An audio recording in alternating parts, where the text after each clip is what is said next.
Bonsoir et bienvenue dans cette édition du journal télévisé de Grand Paris Média.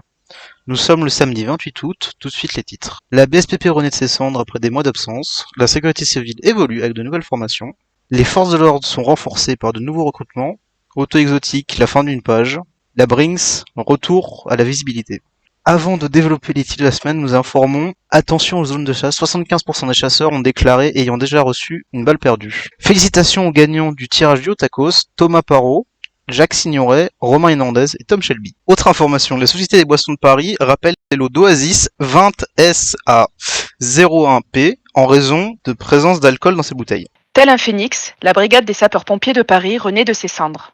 Lors du dernier journal télévisé, Grand Paris Info dénonçait l'absence des pompiers à Paris. Ces derniers ont réagi et nous ont annoncé que le commandement est de retour de congés estivaux et qu'un important plan de recrutement est lancé.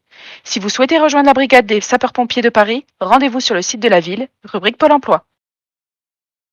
La sécurité civile évolue et se renforce.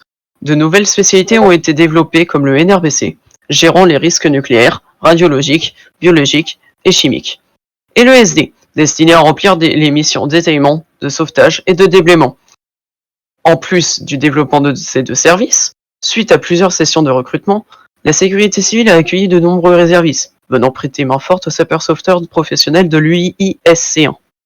Nous vous en parlions la semaine dernière. L'insécurité pesait lourd sur le quotidien de nos Parisiens. Les forces de l'ordre de Paris ont mis le paquet sur les recrutements. À ce jour, la gendarmerie nationale et la police nationale sont les plus gros services de Grand Paris, avec à ex-aequo un effectif de 60 militaires et 60 fonctionnaires de police.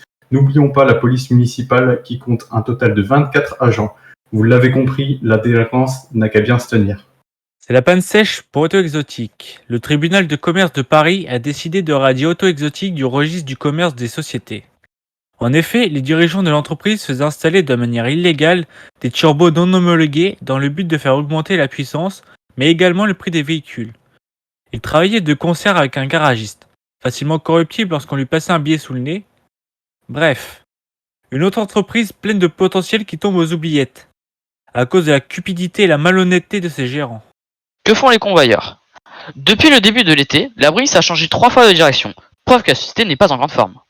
Les fourgons ont disparu de notre paysage, les appels pour braquage sont inexistants, et nous ne voyons plus aucun convoi en ville. Nous avons donc décidé d'investiguer et de laisser la possibilité à la Brinks de s'exprimer au sujet de cette absence. Bonjour Madame Favara, pouvez-vous vous présenter pour nos internautes? Bonjour, je m'appelle Angel Favara, j'ai 20 ans, je suis co-PDG de la Brinks depuis un certain temps maintenant et je dirige cette Brinks sans notre bon PDG Steve Nash depuis le tout début. D'accord, très bien. Nous avons quelques questions à vous poser par rapport à l'état de situation de la Brinks. Du coup, la première, la Brinks a changé 3 fois de direction cet été. Comment s'est passée la reprise de la société et dans quel état vous l'avez récupérée? Alors, pour tout vous dire, reprendre la Brinks a été un désastre. Je l'ai récupérée au plus bas. Ça a été très compliqué de la faire revivre, de la reprendre en main. Ça a été tout un art, toute une organisation, une reprise totale de l'entreprise. J'ai même dû, comme vous allez bientôt le savoir, porter plainte contre nos très chers anciens co-PDG. Un gros procès est en cours et j'espère qu'il va être maintenu et pouvoir évoluer. Par rapport à l'entreprise, nous avons perdu beaucoup d'effectifs. Ça a été une période très compliquée, mais je n'ai pas baissé les bras.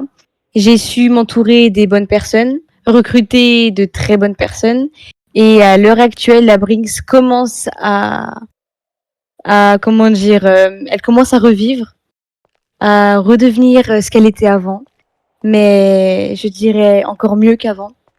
Une nouvelle organisation, une nouvelle direction, de nouveaux employés et bien plus ouverte d'esprit, sans embrouille, sans rien du tout, juste du bonheur, de l'argent, des impôts, des convois et des sourires. Très bien. Vous pouvez nous dire à peu près de combien est l'effectif de la Brinks actuellement? Alors, l'effectif de la Brinks est pour le moment une dizaine environ. Il y en a qui sont en vacances, d'autres qui viennent d'arriver. Nous avons des débutants, des professionnels. On commence à se reconstruire petit à petit, mais de ce que je remarque, c'est que les nouveaux arrivants sont très prometteurs. Aujourd'hui, j'ai pu constater 3 nouveaux recrutements, dont Marco Fichera, notre nouveau directeur, s'en est très très bien occupé. Et ils sont vraiment très sérieux, très professionnels, je n'ai rien à dire. Je suis très fière de mon équipe, très fière des nouveaux arrivants comme des anciens. Ils m'ont pas du tout déçu, ils m'ont soutenu du début jusqu'à la fin. Et que dire de mieux?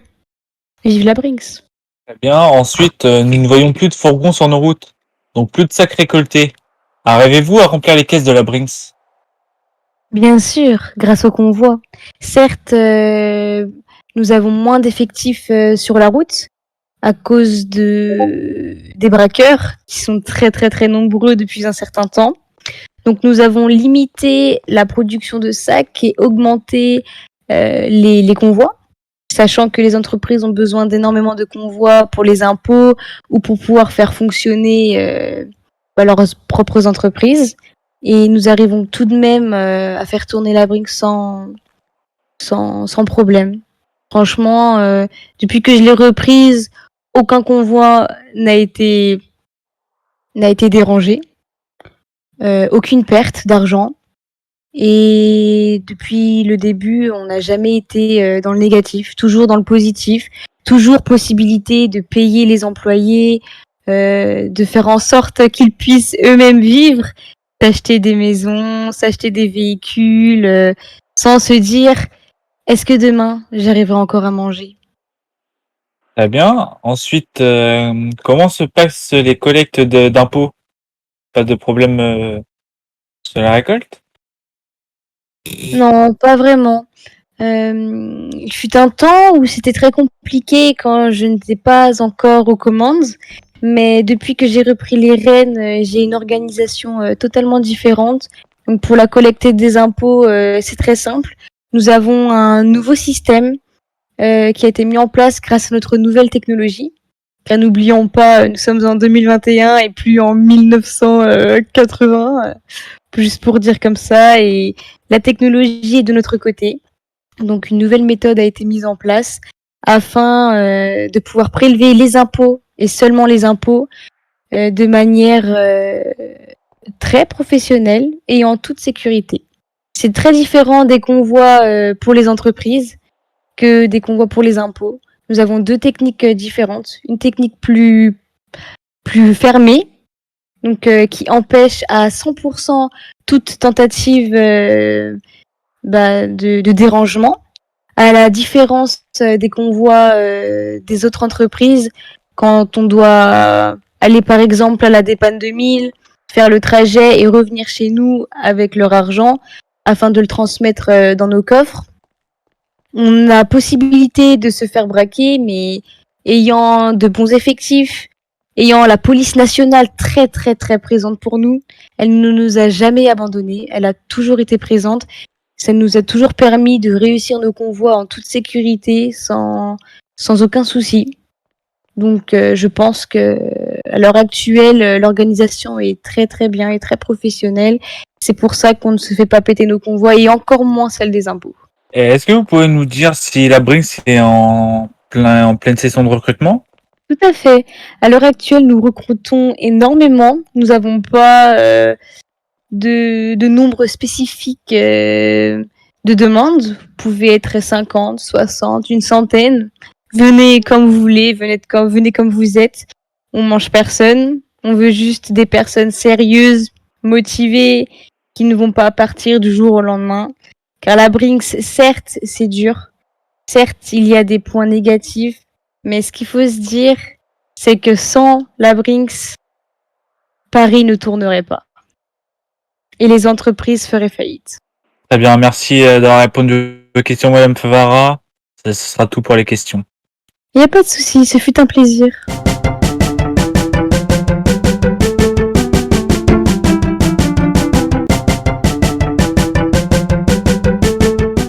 Bonsoir à tous. Pour dimanche et le reste de la semaine, les températures seront légèrement en dessous des normales de saison.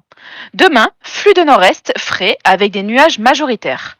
Ce flux d'air influera sur le début de semaine avec quelques ondées et une fraîcheur persistante. Si vous prévoyez des sorties en bateau, pensez à prendre un coupe-vent.